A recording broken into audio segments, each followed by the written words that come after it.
Hello guys, welcome to iTech world. तो आज हम पढ़ने जा रहे हैं अपनी यूनिट 4 डीएसडी या डिजिटल इलेक्ट्रॉनिक्स की, जिसका कोड है BEC 302 BOE 310 एंड 410। ठीक है।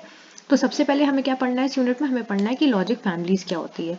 अब ये लॉजिक फैमिली की एक डेफिनेशन यहाँ दी है, जिसका मतलब क्या है? जिसका मतलब है कि लॉजिक फैमिली क्या होता है? ऐसी सेट ऑफ कंपैटिबल आईसी। अब आईसी क्या है? आईसी का मतलब होता है इंटीग्रेटेड सर्किट। जैसे आपने देखा होगा, एक छोटी सी चिप होती है जो कंप्यूटर्स और लैपटॉप्स में लगती है, तो उसको हम आईसी कहते हैं। ठीक है। तो एक आईसी का एक ऐसा सेट जिसका क्या हो, जिसका सेम लॉजिक लेवल हो। लॉजिक लेवल का मतलब है या तो 0 हो या तो 1 हो, और सेम सप्लाई वोल्टेज हो। मतलब जितना एक लेवल को मिल रहा है, जितना एक सेट को मिल रहा है, उतना ही सबको सप्लाई वोल्टेज मिले, उसको हम क्या कहते हैं? उसको हम लॉजिक फैमिली कहते हैं। और इन लॉजिक फैमिलीज का जो फंक्शन होता है वो भी सेम होता है। ठीक है। अब इसी के बेसिस पे लॉजिक फैमिलीज जो होती हैं वो दो कैटेगरी पे डिवाइड करी गई हैं। सबसे पहले है बायपोलर लॉजिक फैमिली और दूसरा है यूनिपोलर। बायपोलर का मतलब क्या है? बायपोल, यहाँ पर जो पोलर है, पोलर का मतलब है कि उसमें दो चार्ज कैरियर होंगे। तो दो चार्ज कैरियर होंगे, इसका मतलब है यहाँ पर ट्रांजिस्टर्स और डायोड लगा होगा, इसीलिए इसको बायपोलर लॉजिक फैमिली कहते हैं। उसी तरह से यूनिपोलर, तो यूनिपोलर का मतलब क्या है कि इसमें एक चार्ज कैरियर होगा। इस वजह से इसमें PMOS, NMOS और CMOS को हम यूज करके इनको बनाते हैं। ठीक है। अब यहाँ पर लिखा है कि क्या क्या चीजें हैं। जैसे बायपोलर लॉजिक फैमिली मतलब दो इसमें चार्ज कैरियर होंगे और इसकी वजह से इसमें ट्रांजिस्टर और डायोड होगा। ठीक है। तो अब इसमें बताया है कि बायपोलर भी दो तरीके से डिवाइड करा गया है। सबसे पहले है सैचुरेटेड, जो हमें पढ़ना भी है, जिसमें क्या है? ट्रांजिस्टर जो होते हैं। अब क्योंकि ये बायपोलर है तो इसमें ट्रांजिस्टर्स यूज होंगे। तो यहाँ पर जो ट्रांजिस्टर्स यूज होते हैं बायपोलर लॉजिक फैमिलीज में, वो कहाँ ऑपरेट करते हैं? वो सैचुरेशन रीजन में ऑपरेट करते हैं। अब ये सैचुरेशन रीजन क्या होता है? सैचुरेशन रीजन होता है, जैसे आपको पता होगा कि ट्रांजिस्टर में तीन वो होते हैं सेक्शन। सबसे पहला होता है एमिटर, फिर बेस, फिर कलेक्टर। ठीक है। तो सैचुरेशन रीजन में क्या होगा? जो मेरा एमिटर और कलेक्टर होगा वो फॉरवर्ड बाइस में, यहाँ पर जो FB है, FB का मतलब क्या है? फॉरवर्ड बाइस में ऑपरेट करेगा। ठीक है। और इसमें क्या होता है? जो स्पीड होती है इन लॉजिक फैमिलीज की वो कम होती है। ठीक। इसके अंदर क्या आ गया? इसके अंदर आ गया RTL, register transistor logic, DCTL, direct couple transistor logic, और ये सारे इसके अंदर आ गए। ठीक है। ये सारे हैं TTL VS के अंदर ही मेरे सैचुरेटेड बायपोलर लॉजिक फैमिली में। ठीक है। अब आता है non saturated bipolar logic family. इसमें क्या होगा? इसमें वही सेम ही है, बस डिफरेंस कहाँ है कि ट्रांजिस्टर यहाँ पर कहाँ ऑपरेट करेगा? एक्टिव रीजन में। उसमें कहाँ ऑपरेट कर रहा था? सैचुरेशन रीजन में। तो इसमें क्या होगा? जो एमिटर है वो फॉरवर्ड बायस हो जाएगा और जो कलेक्टर है वो रिवर्स बायस। उसमें क्या था? एमिटर और कलेक्टर दोनों फॉरवर्ड बायस में थे। इसमें सिर्फ एमिटर फॉरवर्ड बायस में होगा और कलेक्टर रिवर्स बायस में। ठीक है। अब इसका एग्जाम्पल क्या हो गया? इसका एग्जाम्पल हो गया शॉर्टकी ट्रांजिस्टर लॉजिक और एमिटर कपल्ड लॉजिक, जिसको हम ECL भी बोलते हैं, जो पेपर में आता भी है। ठीक है। अब आता है कैरेक्टरिस्टिक क्या है मेरी डिजिटल आईसी की, जिसमें दो दो नंबर के क्वेश्चन आ जाते हैं। देखो, सबसे पहले क्या है? Speed of operation. अब पता चल रहा है स्पीड ऑफ ऑपरेशन का मतलब है कितना स्पीड है मेरा पर्टिकुलर ऑपरेशन को करने के लिए। तो इसको हम कैसे एक्सप्रेस करेंगे? इसको हम एक्सप्रेस करेंगे प्रोपोगेशन डिले के फॉर्म में। प्रोपोगेशन डिले क्या होता है? प्रोपोगेशन डिले होता है वो टाइम जब तक हमें उतना टाइम लगे हाई से लो जाने में। HL, TPHL क्या है? Time when output changes from high to low. High to low का मतलब क्या है? जब 1 से 0 में जाए। ठीक। और TPLH का मतलब क्या है? लो से हाई। तो इन दोनों का जब हम एवरेज लेते हैं तो इस एवरेज टाइम को हम प्रोपोगेशन डिले बोलते हैं, और इसी प्रोपोगेशन डिले से हम क्या स्पेसिफाई कर सकते हैं? Speed of operation. ठीक। अब ये देखो, जैसे यहाँ पर है तो देखो, हाई से लो जाने तक का जो टाइम होगा वो मेरा क्या होगा? वो मेरा होगा हाई टू लो टाइम। और जब हम लो से हाई जाएंगे तो वो टाइम को क्या बोलेंगे हम? TPLH। ठीक। अब आता है दूसरा पावर डिसिपिएशन। पावर डिसिपिएशन का मतलब क्या है? पावर कितनी डिसिपिएट हुई। डिसिपिएट का मतलब क्या होता है? Wastage of power. ठीक है। तो it is the wastage of power across the circuit component. बहुत से सर्किट कंपोनेंट होते हैं, उसमें जो पावर का डिसिपिएशन या पावर की वेस्टेज को हम क्या कहते हैं? Power dissipation. और इसकी यूनिट क्या होती है? मेगावाट। ठीक। तीसरा आता है फिगर ऑफ मेरिट। तो फिगर ऑफ मेरिट पेपर में पूछते हैं कि फिगर ऑफ मेरिट क्या है। फिगर ऑफ मेरिट क्या है? फिगर ऑफ मेरिट है प्रोपोगेशन डिले, जो हमने स्पीड ऑफ ऑपरेशन से बताया था वो, और पावर डिसिपिएशन, जो ऊपर वाला है पावर डिसिपिएशन, इन दोनों के प्रोडक्ट को हम बोलते हैं फिगर ऑफ मेरिट। ठीक है। अब ये जो मेरा प्रोपोगेशन डिले है, क्योंकि वो टाइम्स में स्पेसिफाई है तो वो मिली सेकेंड में होगा। ठीक है। और इसी तरह से ये मेगा सेकेंड में होगा, और उसी तरह से जो मेरा पावर डिसिपिएशन है वो मेगावाट में होगा। तो ये पिको जूल में आता है आंसर। ठीक। उसके बाद है फैन आउट। फैन आउट क्या होता है? फैन आउट होता है कि किसी भी लॉजिक गेट कितने और लॉजिक गेट को डिराइव कर सकता है। जैसे कि ये देखो, ये मेरा एक गेट है एंड गेट। अब ये कितने एंड गेट जो है वो कितने सारे एंड गेट को डिराइव कर सकता है, ये इसका फैन आउट हो गया, ठीक है। अगर एक को करेगा तो एक फैन आउट हो गया, दो को करेगा तो दो, जितने भी करेगा तो n number of fan out हो जाएंगे, ठीक है। और जितना ज्यादा फैन आउट होगा वो एडवांटेजेस होता है, क्योंकि हम ज्यादा से ज्यादा एडिशनल गेट को उससे डिराइव कर सकते हैं, ठीक है। अब ये जो है इसका ऐसा कुछ ऐसा मतलब नहीं है, जो अगर पेपर में आता भी है तो फैन आउट की सिर्फ डेफिनेशन पूछता है, ठीक है।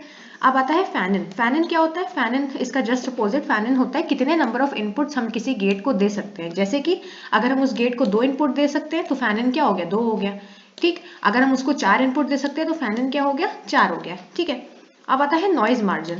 नॉइज क्या होती है? आप लोग को पता होगा कि नॉइज होती है कोई भी अनवांटेड सिग्नल जो हमारे ओरिजिनल सिग्नल को डिटरॉट कर सके या फिर उसको खराब कर दे, उसको हम क्या बोलते हैं? उसको हम बोलते हैं नॉइज, ठीक है। ताकि हमारा जो ओरिजिनल सिग्नल है वो सही से डिटेक्ट ना हो पाए, उसको हम नॉइज कहते हैं, ठीक है। अब नॉइज का मार्जिन क्या हो गया? नॉइज मार्जिन हो गया किसी भी डिजिटल सर्किट की वो कैपेबिलिटी जिससे वो नॉइज को टॉलरेट कर सके, उसको हम क्या बोलते हैं? उसको हम बोलते हैं नॉइज मार्जिन, ठीक है। तो उसकी नॉइज को टॉलरेट करने की कैपेसिटी को हम बोलते हैं नॉइज मार्जिन, ठीक है। और यहाँ पर जो लॉजिक 1 स्टेट है वो नॉइज मार्जिन को डिनोट करती है और लॉजिक 0 स्टेट भी नॉइज मार्जिन को डिनोट करती है। मतलब लॉजिक 0 भी 1 भी हो सकता है और लॉजिक 0 भी हो सकता है मेरे नॉइज मार्जिन में, ठीक है।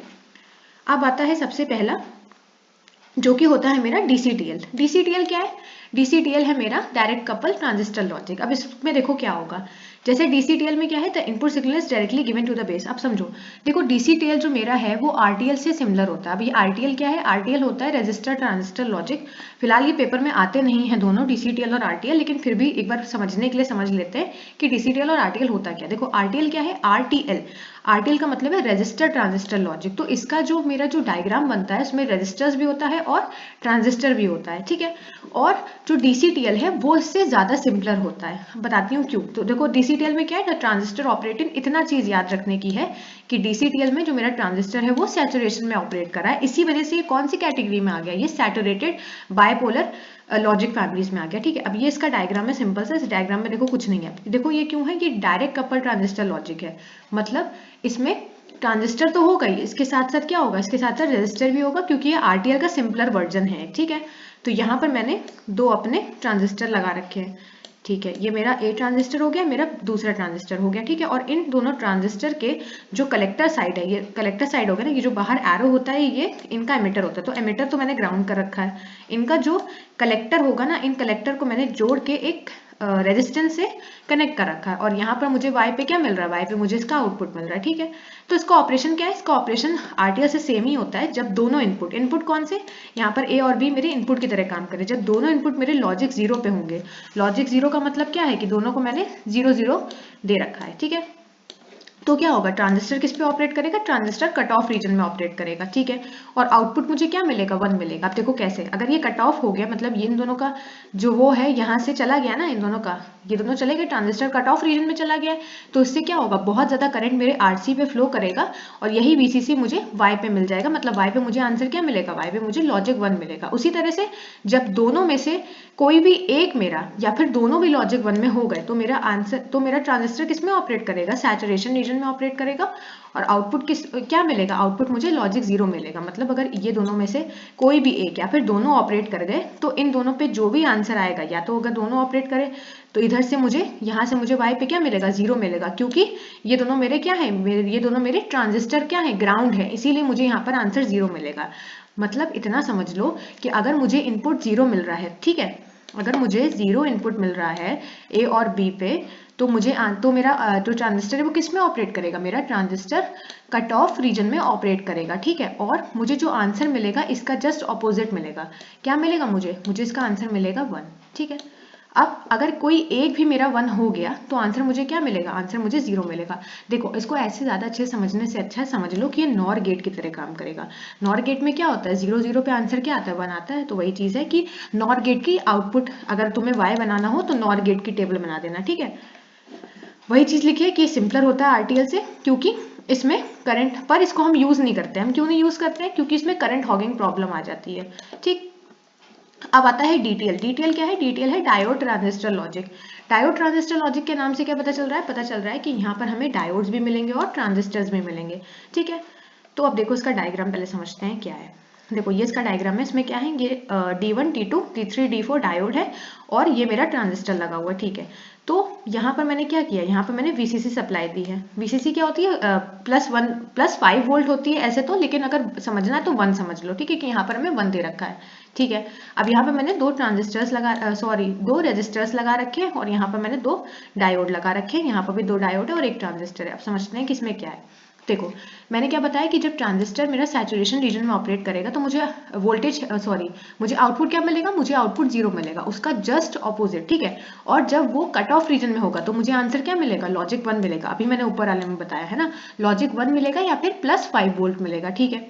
अब अगर मेरे दोनों इनपुट 0 हो जाते हैं तो मेरा क्या होगा, जो डायोड्स हैं वो मेरे फॉरवर्ड बायस में चले जाएंगे। देखो अगर तुम्हें कहीं पर भी पूछे इस वाले ऐसे वाले में DTL में, तो याद रखना कि 0 का मतलब क्या है, डायोड फॉरवर्ड बायस है, ठीक है, और 1 का मतलब क्या है, जो डायोड्स है वो रिवर्स बायस में, बस इतना समझना है, ठीक है। अब मैंने पीछे बताया था कि अगर लॉजिक 0 है तो ट्रांजिस्टर किसमें चला जाएगा, ट्रांजिस्टर चला जाएगा कट ऑफ मोड में, ठीक है। और आउटपुट वोल्टेज मुझे इसका जस्ट उल्टा मिलेगा, मतलब अगर इनपुट 0 है तो आंसर क्या मिलेगा, 1 मिलेगा, जैसे हम नॉर गेट में बता रहे थे, ठीक। अब अगर कोई एक भी इनपुट मेरा 1 है तो क्या हो रहा था, मुझे करस्पॉन्डिंग मेरा डायोड तो फॉरवर्ड बायस होगा, मैंने अभी बताया, ठीक है। उसके बाद so the transistor operates in cut off and the diode and the output voltage is logic 1 state. देखो इतना समझने की जरूरत नहीं है, बहुत कॉम्प्लेक्स हो रहा है, मैं इसकी टेबल समझाती हूँ। देखो एग्जाम में क्या आएगा, अगर एग्जाम में ये पूरी यूनिट से कुछ भी आए, सबसे पहले डायग्राम बनाना, ठीक है। डायग्राम तो तुम लोग को याद करना ही है, उसके बाद क्या करना, उसके बाद ये टेबल बनाना, टेबल बनाने के बाद इसको एक्सप्लेन करना टेबल के थ्रू। बताती हूँ कैसे। देखो यहाँ पर क्या है, ए और बी क्या है, यहाँ पर मेरा इनपुट है, ये ए हो गया, ये बी हो गया। अब ये तो पता ही है कि 0 0 0 1 1 0 1 1, ये हम लोग फर्स्ट यूनिट से पढ़ रहे हैं, ठीक है। अब यहाँ पर डायोड क्या है, डायोड मेरे 2 हैं, D1 है और D2 है, ठीक। D3 D4 की यहाँ पर कोई बात नहीं करी गई है। मैंने क्या बताया कि अगर कहीं पर भी 0 होगा तो समझ लेना फॉरवर्ड बायस है, ठीक है, और 1 होगा तो रिवर्स बायस। तो तुमने यहाँ पर अकॉर्डिंगली लिख दिया कि 0 है तो फॉरवर्ड बायस, 0 है तो फॉरवर्ड बायस, 1 है तो रिवर्स बायस, ठीक है। इतनी टेबल हमारी बन गई। अब देखो ट्रांजिस्टर मेरा T है। अब समझो क्या, अगर एक चीज समझ लो कि ये चीज तुम्हें याद करनी पड़ेगी, ये कट ऑफ सैचुरेशन। अब देखो कैसे है ये, मैं समझाती हूँ। सबसे पहले देखो, अगर दोनों लॉजिक 0 पे है मतलब मेरा ट्रांजिस्टर कट ऑफ में चला गया। अगर ये चीज मेरी कट ऑफ में चली गई, ठीक है, तो इस वाले रेजिस्टेंस में सबसे ज्यादा करंट फ्लो करेगा, इतना तो मानते हो। तो ये जो VCC है ना, ये VCC यहाँ से होता होता इसके थ्रू जाके मुझे आउटपुट में मिल जाएगा, ठीक है। अब उसी तरह से मेरे इन सब केसेस में है कि अगर एक भी ऑपरेट कर रहा है, मेरा इनपुट अगर 1 है और एक भी मेरा डायोड अगर ऑपरेट कर रहा है, तो मुझे आंसर कट ऑफ में ही मिलेगा।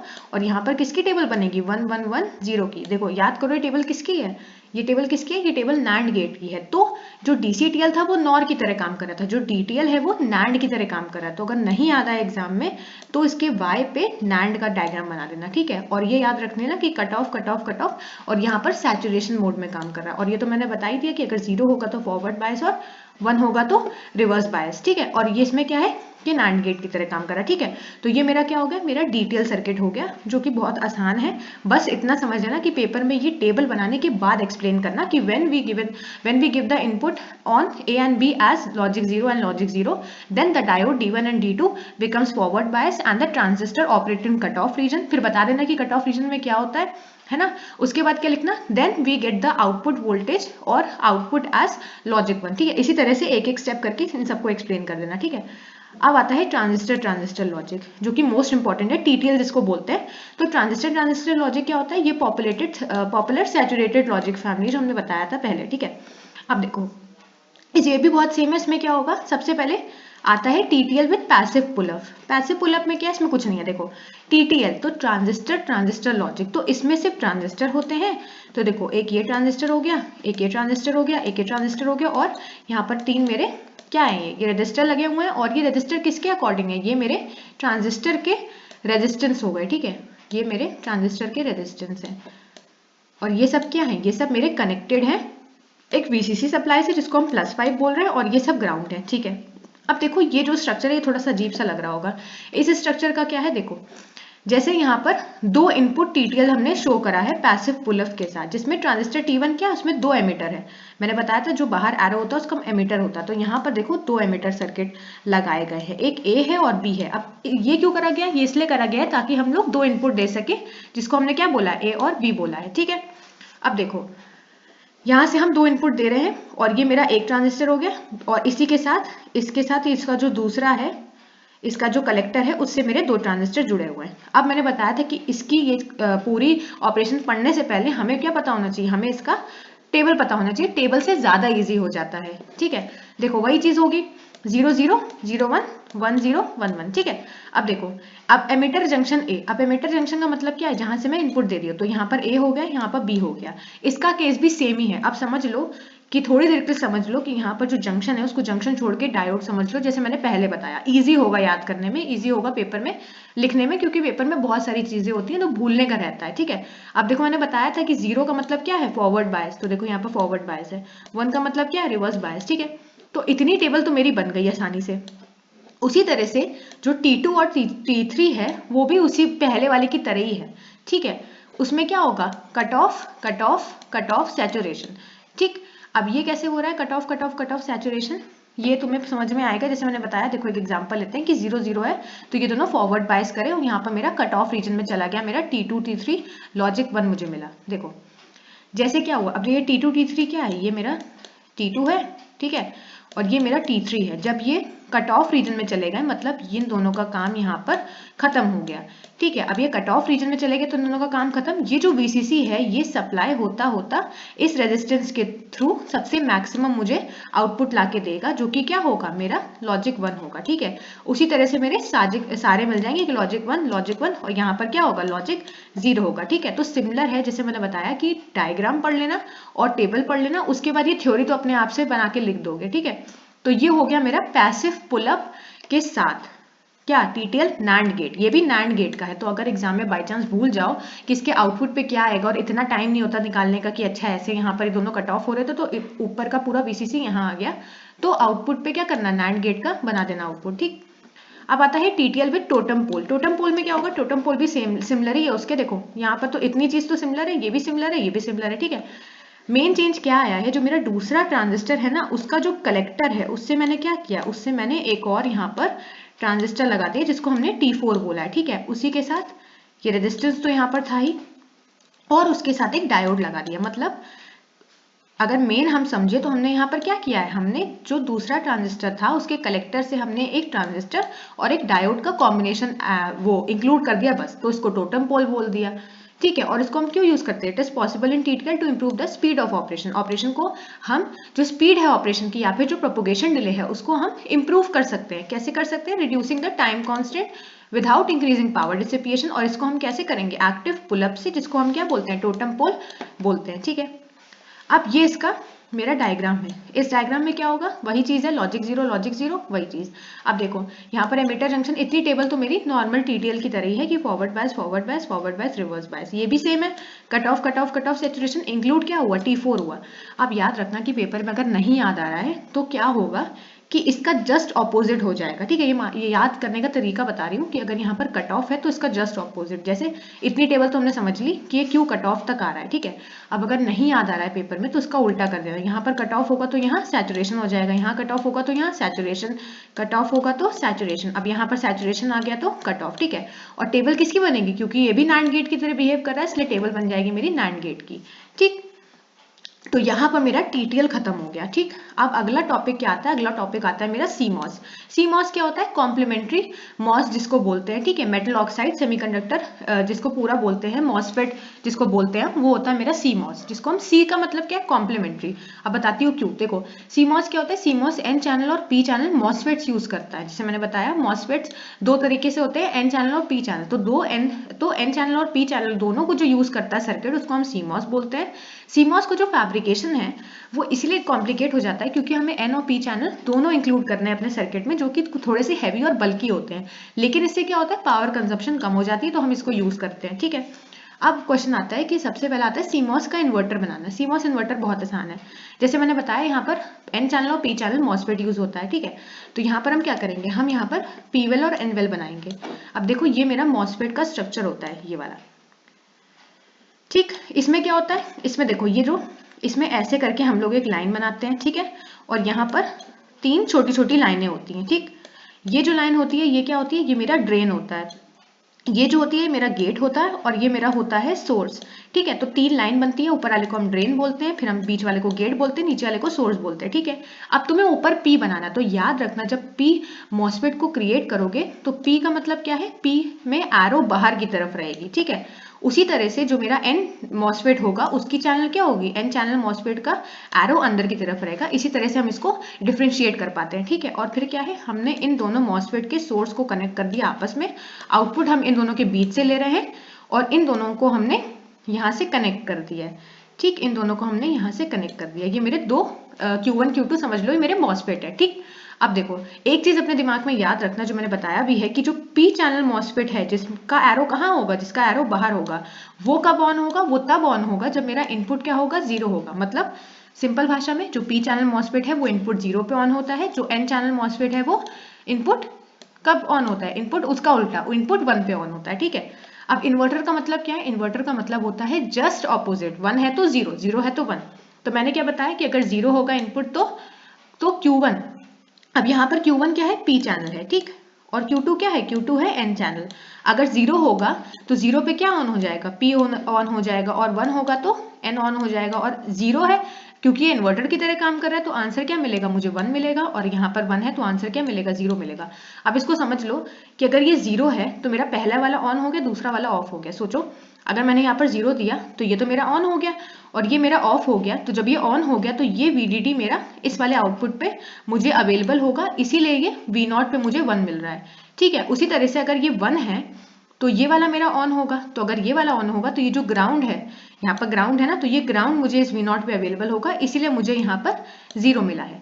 ठीक, फिर आता है CMOS का NAND गेट। NAND गेट क्या होता है, NAND गेट तो हमें पता ही है। CMOS के थ्रू अगर तुम्हें NAND गेट बनाना है तो उसमें तुम्हें क्या करना पड़ेगा, P चैनल मॉसफेट और N चैनल मॉसफेट लोगे, लेकिन इसमें जो P चैनल मॉसफेट है उसको पैरेलल में कनेक्ट कर दो और N चैनल को सीरीज में। तो देखो P चैनल हमने यहाँ पर क्या किया, ये देखो ये पैरेलल हो गया ना, क्योंकि एक ये जो ब्रांच है ये डिस्ट्रीब्यूट हो गई है या फिर डिवाइड हो गई है, यहाँ से तुम्हारा करंट आया, ये इन दोनों में डिस्ट्रीब्यूट हो जाएगा, ये डिवाइड हो जाएगा, इसलिए ये दोनों पैरेलल में हो गए। ठीक, और N चैनल को हमें क्या करना है, सीरीज में कनेक्ट करना है। ठीक है, तो हमने क्या किया, इन दोनों को हमने पैरेलल में कनेक्ट कर दिया, यहाँ पर हमने एक इनपुट दे दिया। ठीक है, और यही इनपुट मैंने अपने इसको भी दे दिया। मतलब देखो कि ये जो A इनपुट है वो इस वाले इसमें जा रहा है P चैनल मॉसफेट में, और इस वाले में N चैनल मॉसफेट में जा रहा है। ठीक है, और ये जो B है, ये जो मेरा B इनपुट है वो किस में जा रहा है, वो इस वाले में जा रहा है, इस वाले में और इस वाले में जा रहा है। ठीक है, अब क्योंकि ये NAND गेट है, ये तो मैंने बता दिया कि क्या होगा, इसका डायग्राम समझते हैं। देखो NAND गेट है तो क्या होगा, देखो Q1 Q2 क्या है, Q1 Q2 मेरा P चैनल है, Q3 Q4 क्या है, N चैनल है। तो 0 0 पे मैंने बताया था कि P ऑन होता है और N चैनल ऑफ होता है, तो वही चीज तुम्हें ये टेबल तुमने कंस्ट्रक्ट कर ली। ठीक है, अब क्योंकि ये NAND गेट की तरह काम कर रहा है तो उसका आउटपुट जो बनेगा वो कैसा बनेगा, वो NAND गेट की तरह बनेगा, तो हमने NAND गेट की तरह बना दिया। ठीक है, जो NANड गेट का हमें मिलता है, जैसे 0 0 होता है तो उसका आंसर क्या आता है, 1 आता है। ठीक है, 0 1 का आंसर 1 आता है, 1 0 का आंसर 1 आता है और 1 1 का आंसर 0 आता है। ठीक है, अब CMOS NOR गेट सोचो कैसे बनेगा, CMOS NOR गेट जस्ट इसका ऑपोजिट। इसमें क्या होगा, जो P चैनल है उनको हम सीरीज में कनेक्ट कर देंगे, N चैनल को हम पैरेलल में कनेक्ट कर देंगे। ये जो A वाला है ये मेरे पहले वाले पे जाएगा और किस में जाएगा, और इस वाले में जाएगा।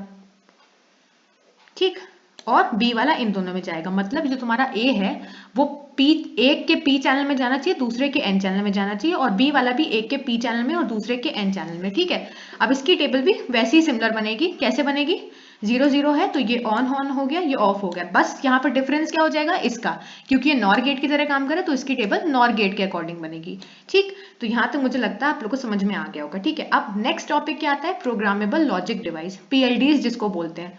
अब तुम लोग को पता होगा कि मेमोरी दो तरीके से होती है, या तो रैम होता है या तो रोम। रैम क्या होता है, रीड रैंडम एक्सेस मेमोरी, और रोम क्या होता है, रीड ओनली मेमोरी, है ना। तो इसमें क्या है, रैम होता है दो तरीके से, एक स्टैटिक और एक डायनेमिक। रोम होता है EPROM, PROM, ये हमें समझना नहीं है कि बस ऐसे ही समझ सकते हो। पेपर में क्या आता है, पेपर में आता है PLDs के ये टाइप्स पूछे जाते हैं और इस पे क्वेश्चन आता है। देखो PLDs क्या है, PLD में तीन आ गए, एक तो आता है PROM। PROM का मतलब क्या है, programmable read only memory. PL का मतलब क्या है, प्रोग्रामेबल एरे लॉजिक, और PLA का मतलब क्या है, प्रोग्रामेबल लॉजिक एरे। ये याद रखना कि वे PAL है और ये PLA है। ठीक है, कंफ्यूज मत होना। देखो पी रोम में, अब देखो यहाँ पर ओ आ रहा है, अब क्योंकि यहाँ पर ओ आ रहा है तो यहाँ पर प्रोग्रामेबल क्या होगा, और गेट प्रोग्रामेबल होगा और फिक्स्ड क्या रहेगा, एंड रहेगा। ठीक है, अब देखो यहाँ पर पीएल है तो जो चीज बीच में आती है ना, ये याद करने का तरीका है कि जो चीज बीच में आती है वो प्रोग्रामेबल होती है। तो यहाँ पर ए आ रहा है मतलब यहाँ पर एंड प्रोग्रामेबल होगा और फिक्स्ड होगा। उसी तरीके से पीएल ए है तो इसमें इस वाले का जस्ट ऑपोजिट, तो इसमें दोनों ही प्रोग्रामेबल हो जाएंगे, मतलब पी रोम में और प्रोग्रामेबल होगा, पीएल में एंड प्रोग्रामेबल होगा और पीएलए में दोनों प्रोग्रामेबल होंगे।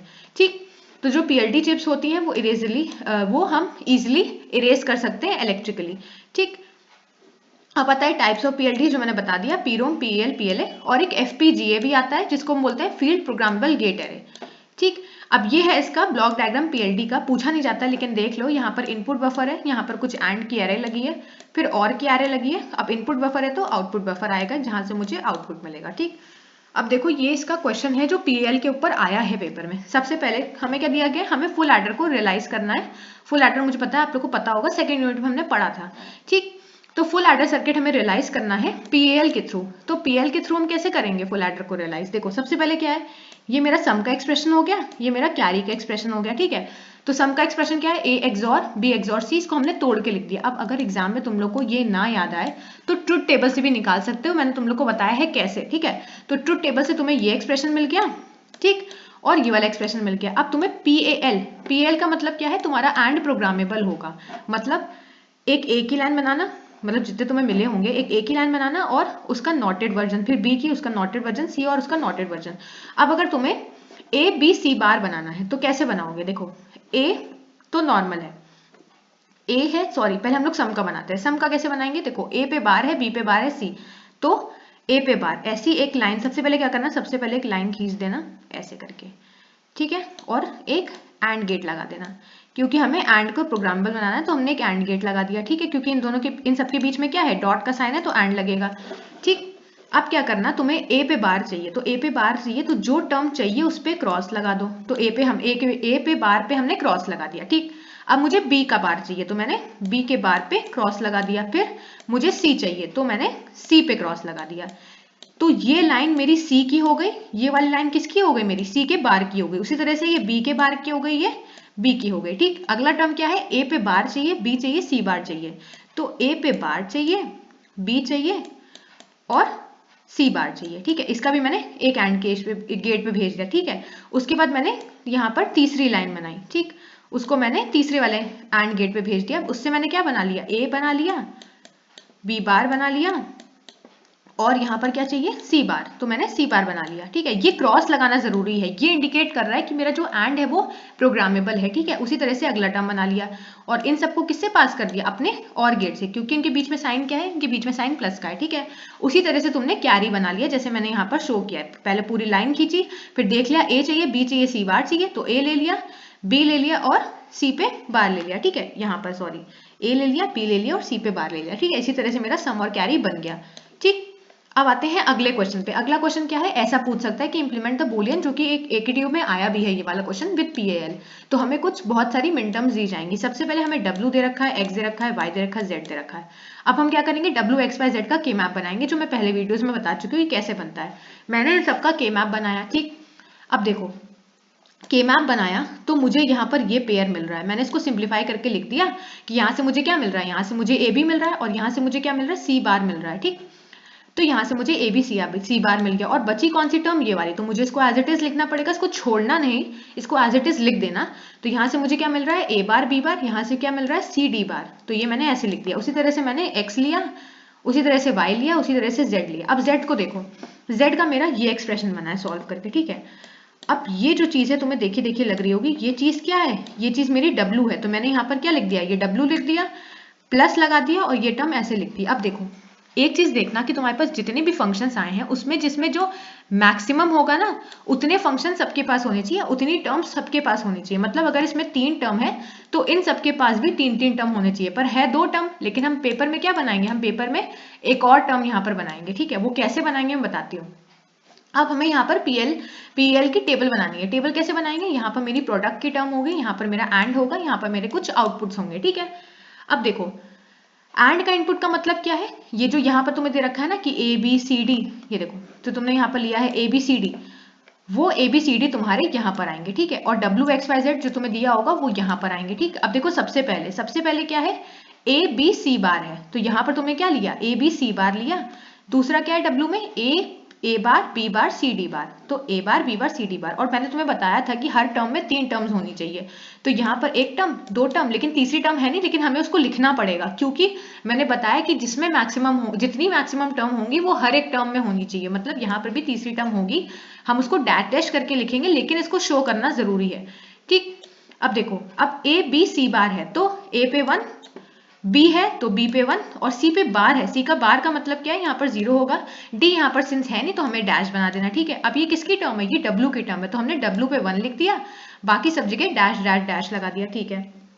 उसी तरह से हमने सेकंड टर्म ली, सेकंड टर्म में क्या है, ए पे बार बी पे बार सी डी बार, तो 0 0 1 0, और क्योंकि ये डब्ल्यू की टर्म है तो 1।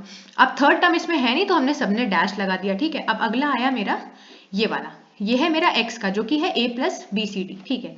तो a हो गया, बी सी डी हो गया। अब यहाँ पर भी थर्ड टर्म होनी चाहिए, क्योंकि मैंने बताया कि सब में 3 टर्म्स होंगी। अगर तुम्हारे आंसर में 4 टर्म आ रही है मैक्सिमम, तो तुम्हें सब में 4 टर्म लेनी पड़ेगी, ठीक, और शो जरूर करना। तो यहाँ पर देखो a है तो a पे 1, बाकी सब पे डैश डैश क्योंकि है नहीं। अब क्योंकि ये y के टर्म्स हैं, ये सारे टर्म्स किसके हैं, सॉरी x के हैं, तो यहाँ पर x पे 1 आ जाएगा, ठीक। उसी तरह से बी सी डी में हो जाएगा, उसी तरह से अगला टर्म, ऐसे ही करके तुम्हें सबके बनाने हैं, ठीक है। अब तुम्हें बनाना है पीएल के थ्रू, तो यहाँ पर क्या करोगे, यहाँ पर ए बनाओगे जैसे मैंने पहले बताया। अब मैं एक बना के दिखा देती हूँ, डब्ल्यू, सपोज करो मैं डब्ल्यू का बना रही हूँ, ठीक। अब देखो डब्ल्यू में क्या है, डब्ल्यू में ऊपर देखो डब्ल्यू में क्या है, ए बी सी बार है और ए बार बी बार सी डी बार है, तो ए बी सी बार।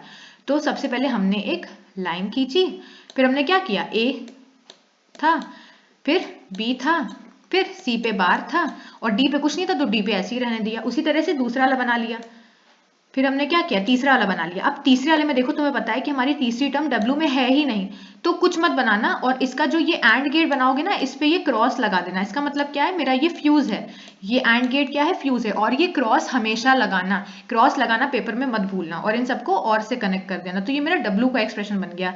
इसी तरह से तुम्हें एक्स का बनाना है, वाई का बनाना है, जेड का बनाना है। मैंने बनाया नहीं है, वो तुम लोग पेपर में बना देना, लेकिन जरूर से बना देना सारे टर्म्स, ठीक है। अगर ये पीएल के थ्रू आएगा और अगर पी रोम के थ्रू आएगा, तो पी रोम में क्या होगा, सेम होता है पीएल से, बस यहाँ पर क्या होगा, पी रोम में दोनों प्रोग्रामेबल होते हैं, मतलब एंड भी प्रोग्रामेबल होता है और भी, ठीक है।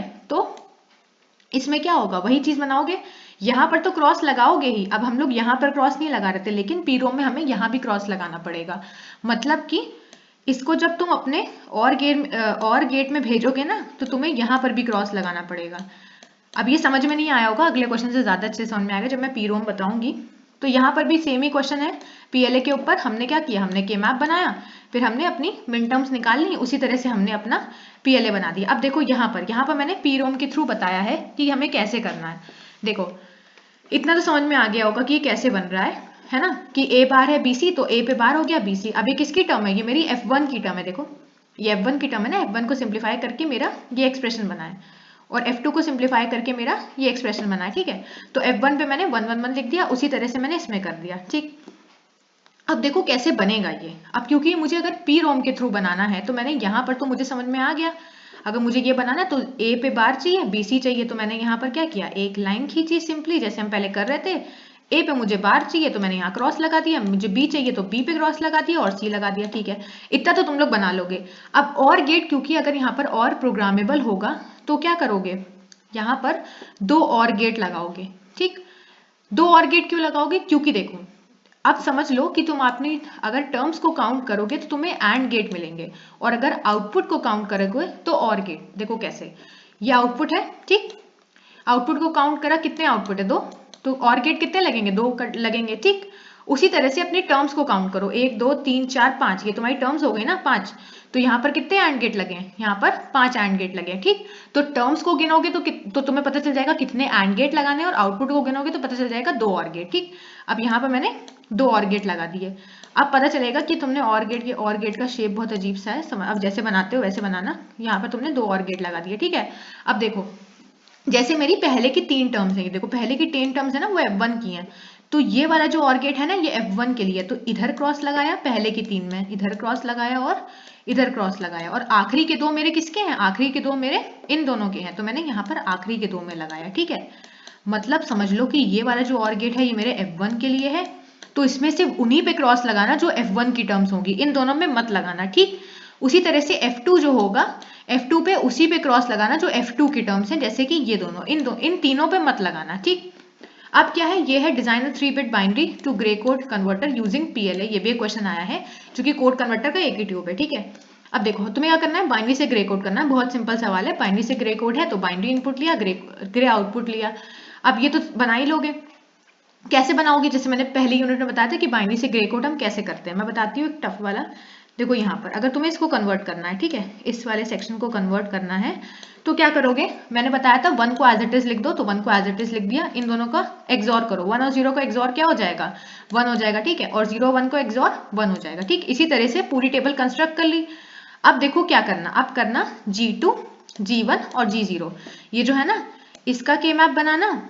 इसका के मैप कैसे बनाओगे, जहां पर 1 1 है वहां पर 1 1 शो कर देना, G1 और G0 का के मैप बनाओगे, और सिमिलर जैसे मैंने बताया वैसे ही इसको यहाँ पर शो कर दोगे। ठीक, तो इस तरह से तुम्हारा कोड कन्वर्टर का क्वेश्चन खत्म हो जाएगा। अब ये याद रखना ये PLA के थ्रू है। PLA के थ्रू का मतलब क्या है कि यहाँ पर एंड और दोनों प्रोग्रामेबल होंगे, मतलब यहाँ भी क्रॉस लगेगा और इसमें भी क्रॉस लगेगा। ठीक है, अब यहाँ पर थ्योरी वाले क्वेश्चन है, क्योंकि क्या है PAL और PLA जो मैंने बता दिया कि PL में क्या होता है, एंड प्रोग्रामेबल होता है और फिक्स्ड होता है, इसमें दोनों प्रोग्रामेबल होता है। उसके बाद ये मॉडरेटली एक्सपेंसिव होता है, कॉम्प्लिकेटेड होता है, ये ज़्यादा एक्सपेंसिव होता है PAL से, है ना, क्योंकि इसमें क्यों ज़्यादा एक्सपेंसिव क्यों होता है, क्योंकि इसमें दोनों प्रोग्रामेबल होते हैं। ठीक है, तो ये इसके ज़्यादा डिफरेंस हो गए, मेन इसका डिफरेंस यही होता है कि कौन प्रोग्रामेबल है और क्या नहीं। अब कैरेक्टरिस्टिक ऑफ CMOS है, जो बहुत छोटा सा सवाल है, आता नहीं है पेपर में, लेकिन देख लो कि जो सप्लाई वोल्टेज होता है CMOS में वो 400740C एक सीरीज है, तो इसमें जो VDD वैल्यूज होती हैं वो 3 to 15 वोल्ट होती हैं। कुछ इसमें वोल्टेज लेवल होता है, पावर डिसिपिएशन होता है, ये सब ऐसी चीजें हैं, लेकिन जो मेन है इसमें वो स्विचिंग स्पीड होती है। स्विचिंग स्पीड क्या होती है, जो मेरा CMOS है उसकी स्पीड जो है वो इंक्रीज होती है जब मेरा VDD इंक्रीज होता है। ठीक है, उसकी वजह से क्या होता है, जैसे जैसे मेरा VDD इंक्रीज होता है उसकी वजह से मेरा पावर डिसिपिएशन भी इंक्रीज हो जाता है। ठीक, अब इस यूनिट का most important topic emitter coupled logic, जो पेपर में आता ही आता है, वो भी एमिटर कपल्ड लॉजिक नहीं, इसका दूसरा जो पार्ट है वो आता है पेपर में, लेकिन बेसिक ECL भी पता होना चाहिए। जैसे तुम लोगों को पता होगा कि डिफरेंशियल एम्पलीफायर क्या होता है, नहीं पता है तो देख लो। देखो डिफरेंशियल एम्पलीफायर क्या होता है, इसमें हम 2 ट्रांजिस्टर्स लेते हैं। ठीक है, तो हमने 2 ट्रांजिस्टर्स को कनेक्ट किया, जिसमें क्या होगा, इनका जो एमिटर है वो हमने एक साइड से कनेक्ट कर दिया और इनका जो कलेक्टर है वो एक रेजिस्टेंस के थ्रू दूसरी साइड से कनेक्ट कर दिया। ठीक है, और यहाँ पे मैंने अपना इनपुट दिया है और यहाँ पर है VBB। ठीक, अब देखो ये सब तो चीजें पढ़ने वाली हैं, लेकिन जो इसमें मेन है वो क्या है, वो ये चीज है, ये डायग्राम है इसका वोल्टेज लेवल।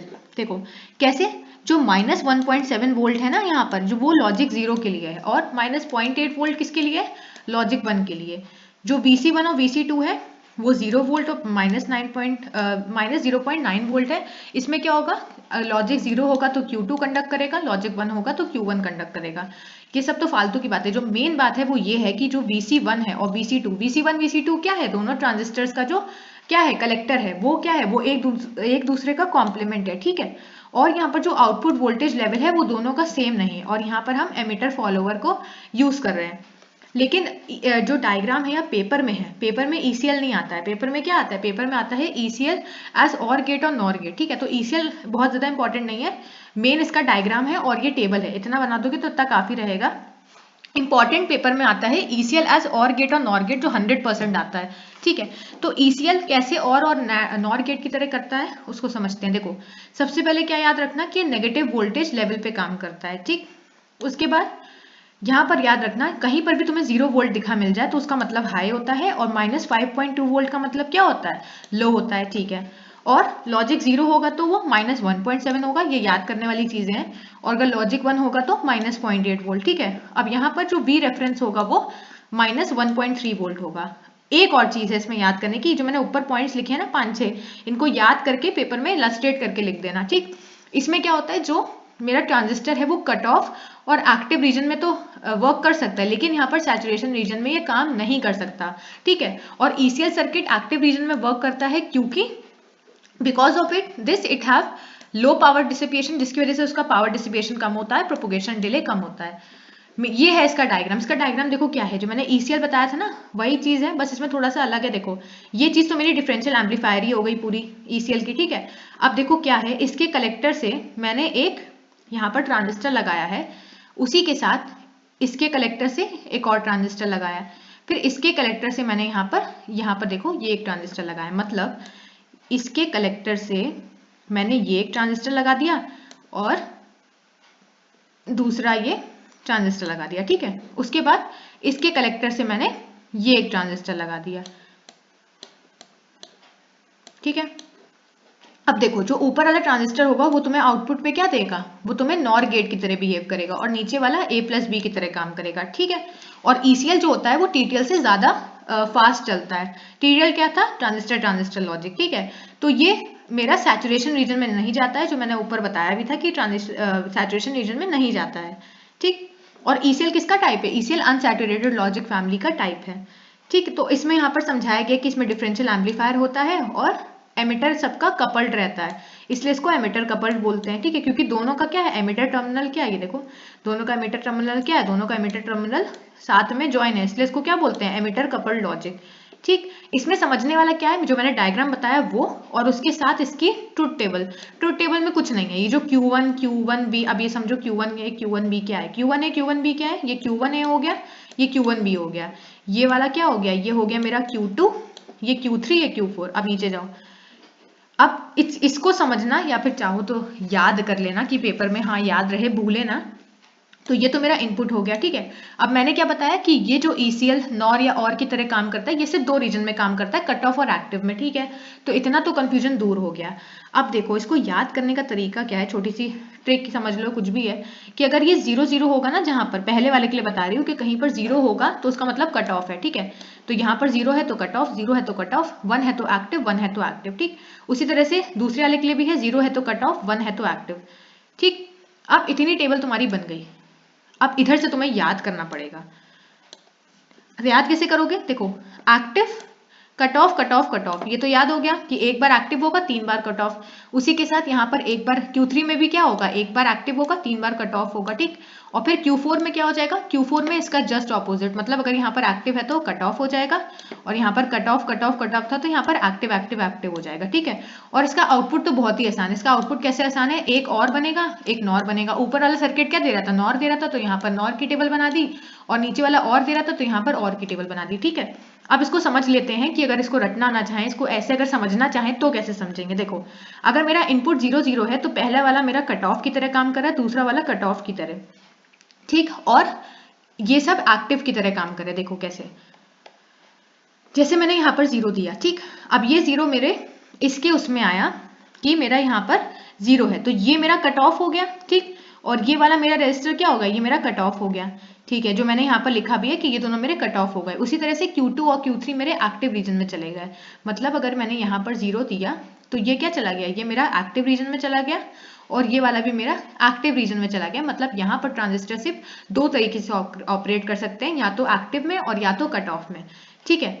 अब अगर देखो, अगर ये मेरा कट ऑफ में चला गया है, पहले वाले केस की बात कर रही हूँ कि अगर मेरा Q3 एक्टिव में है और ये कट ऑफ में है, तो आंसर क्या आना चाहिए, 0 1 आना चाहिए। कैसे आया देखो, जैसे Q3 को समझो, अगर Q3 मेरा एक्टिव रीजन में है, Q3 क्या था मेरा, ये वाला था, एक्टिव रीजन में होगा, ठीक है। तो यहाँ पर मुझे ऊपर वाले पे आउटपुट क्या मिल रहा है, आउटपुट मुझे मिल रहा है 1, देखो आउटपुट 1 मिल रहा है।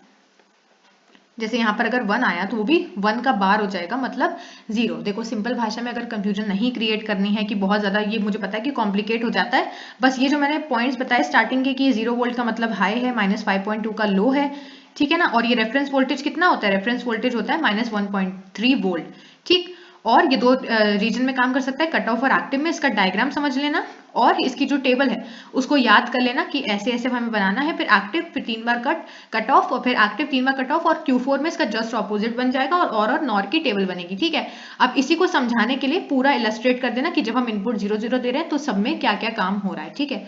तो इस तरह से मेरी यूनिट 4 कंप्लीट होती है। तो मुझे आई होप कि आपको यूनिट समझ में आई होगी। Thank you very much.